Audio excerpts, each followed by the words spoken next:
Nasıl aşkıdır, bu nasıl sevda? Ne kışa benziyor ne de bahara.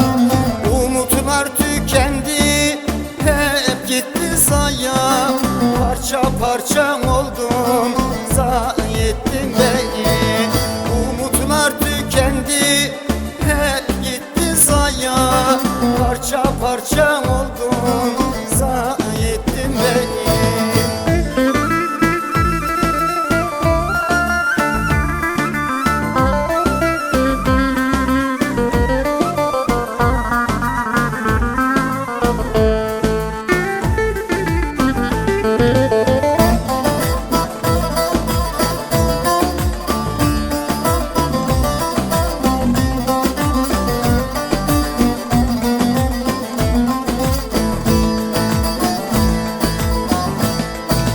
Hayatımı çaldın, yedim bitirdin.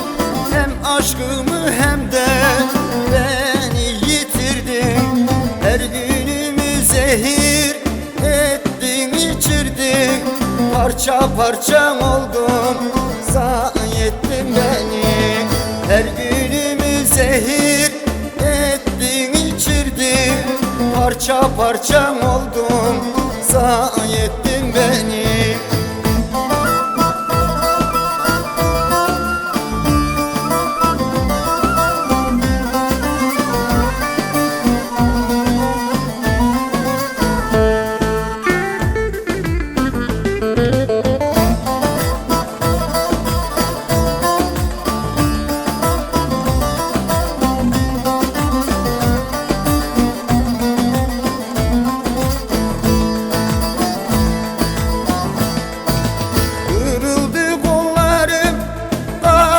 Yerinden haz etmiyor gönül, soğudu senden.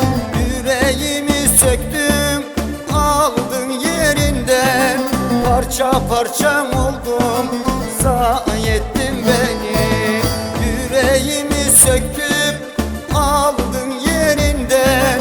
Parça parça oldum, zayi ettin beni.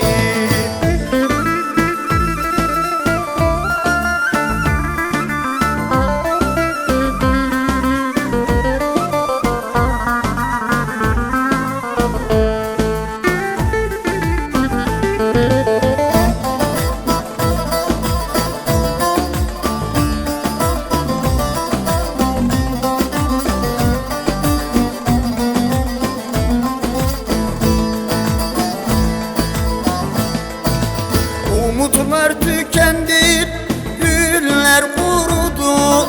Gönül sana küstü, dargın uyudu. Kalkmıyor kolların, dipten kırıldı. Parça parça oldum, zayi ettin beni. Kalkmıyor kollarım, dipten kırıldı. Parça parça oldum, zayi ettin beni.